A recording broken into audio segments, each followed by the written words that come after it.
Bonjour, c'est Gilles sur boursicoté.com. Voici l'analyse technique du CAC 40 pour cette journée du lundi 5 janvier 2015. Et donc nous continuons l'année avec une deuxième bougie rouge, puisqu'après une ouverture ici sur un léger gap baissier, eh bien le CAC 40 est revenu ici tester la zone de cotation de la précédente bougie avant d'enfoncer le mouvement pour venir se clôturer ici à 4111,36 points, avec une perte donc de 3,31% sur cette séance. C'est presque 141 points perdus par rapport au cours de clôture de vendredi. Donc il s'agit d'une grosse bougie baissière. Dans la journée, je vous avais dit que sur la rupture ici du retracement des 23,6 qui correspondait à plus ou moins quelques points près à cette zone de point bas, eh bien on avait un objectif sur le 38,2.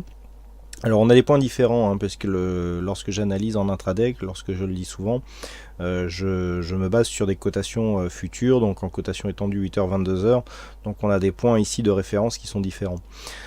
Et donc on a atteint dans un premier temps ce 38,2 et puis on a continué pour venir ici échouer sur cette zone qui est une zone majeure à 4109 points, qui était la dernière zone de support identifiée d'ailleurs pour la journée, sur l'analyse écrite. Eh bien on est venu ici se poser sur cette zone. Alors par rapport, je dirais, à la phase de hausse que nous avons eue précédemment, on vient ici retracer et donc s'arrêter dans la zone 50-61,8.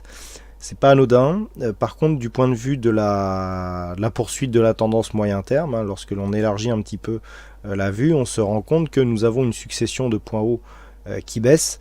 Et donc là, il faudra surveiller les points bas si le mouvement baissier continue sur sa lancée et notamment vient dépasser cette zone des 3926 points.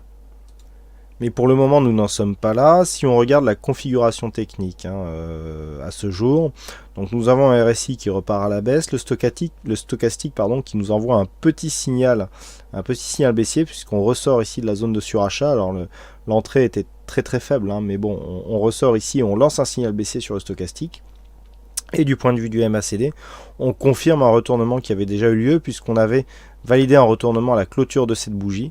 Et donc finalement, du point de vue timing, on était pas mal, puisque c'est juste après le point haut qui a été constitué sur la séance de la veille, et bien que nous avons eu le retournement. Du point de vue des volumes, on est légèrement supérieur à la moyenne. Donc là, on s'inscrit ici dans une phase qui renoue avec les volumes, puisqu'on revient donc au-dessus, et donc on a une hausse de la volatilité, ce qui favorise là aussi les mouvements baissiers. Donc pour le moment, rien n'est fait. On a effectivement une alerte baissière sur cette bougie. Alors alerte baissière qui avait été pressentie pour ceux qui l'ont observé par l'ouverture hebdomadaire que nous avons eue sur l'euro-dollar, avec un gros enfoncement. On a eu quelque chose qui n'a pas été anodin hier. Et donc dès le début, dès l'ouverture hier soir, on a eu effectivement des signes d'une nervosité qui allait revenir. Donc c'est bien ce que traduit cette bougie, puisqu'on vient dans la poursuite du mouvement. Dans un premier temps, on a tenté une remontée, on a ouvert très bas, on est descendu, ensuite on est remonté, on est redescendu. Donc là, le fait d'avoir eu énormément de volatilité hier, notamment à l'ouverture du Forex, sans qu'aucun marché majeur n'ait été ouvert, puisque je rappelle que le marché asiatique, principal marché asiatique, donc sur le Nikkei, ouvrait à 2h du matin. On a eu ici, 1h du matin, pardon. On a eu ici quelque chose de... dès l'ouverture donc sur l'euro-dollar, et je vous invite d'ailleurs à regarder l'analyse Forex et matières premières, on a eu quelque chose d'assez volatile, et donc quelque part je dirais qu'on traduit là la nervosité qui était déjà palpable sur les marchés dès l'ouverture hebdomadaire d'hier soir.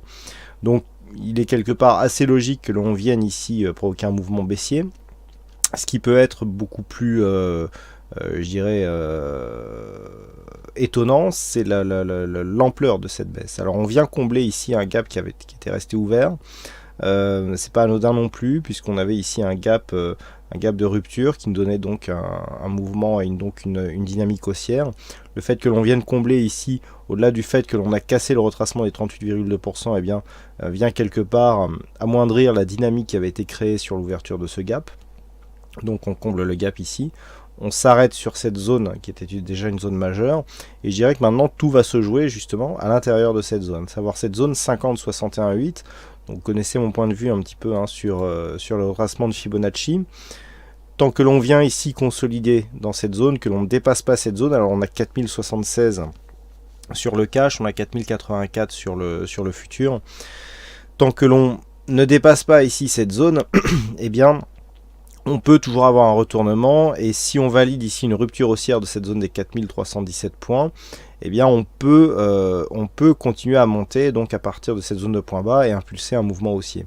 Par contre, si les cours viennent ici casser cette zone de retracement à 61,8%, donc on prendra une double zone donc qui intègre le retracement sur le futur et sur le cash, et bien là, la théorie de Fibonacci nous donnerait un objectif ici à 3926 points qui correspond donc au plus bas qui avait été constaté le 16 décembre. Donc tout va se jouer ici sur cette zone. Alors on a une zone de support à 4065, c'est une zone de support mineur, mais qui pourrait aussi jouer trouble fête. Pardon. À partir du moment où on va venir casser ici cette zone, il y a un risque accru de revenir sur cette zone de point bas. Tant que l'on reste dans cette zone, le rebond est toujours possible.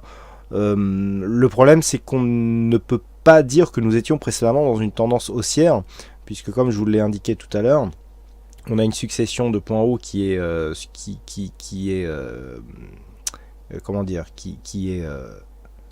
est décroissante, pardon, mais on a ici pour l'instant une succession de points hauts qui est croissante. Donc on est un petit peu entre deux feux. Donc là, c'est un petit peu la zone test qui nous indiquera quelle succession de points extrêmes sera à prendre en compte pour une poursuite du mouvement. Si les cours remontent au-delà de cette zone des 4168 points, on pourra commencer à croire à une poursuite du mouvement haussier, mais celle-ci sera totalement validée sur une rupture haussière de cette zone des 4318 points. Voilà ce que l'on peut dire donc sur cette analyse technique du CAC 40. Alors aujourd'hui, il y avait un fixing, c'est Péchou qui gagne sur cette session, suivi de F-Show. Donc je dirais qu'au timing, je crois que c'est F-Show qui a voté avant, donc puisqu'il y a égalité parfaite. Mais bon, il y a deux gagnants, donc Péchou et F-Show. Et puis en ce qui concerne les statistiques, donc pour demain, les statistiques nous donnent plutôt une vue haussière, avec plus de 60% d'occurrences constatées dans une configuration similaire donc pour une bougie haussière. Donc je rappelle que c'est toujours à partir du niveau d'ouverture de la bougie que la statistique se joue. Et puis à 5 jours, on a aussi une meilleure probabilité, un meilleur potentiel orienté à la hausse donc à partir de cette configuration. Vous aurez donc plus de détails dans l'analyse écrite qui sera diffusée durant la nuit. Voilà donc ce que l'on peut dire pour cette analyse de reprise. Donc il ne me reste plus qu'à vous souhaiter à toutes et à tous une bonne soirée, bonne chance dans vos prochains trades. Et on se retrouve donc dès demain pour d'autres analyses techniques sur le site boursicoté.com. Bonne soirée à tous.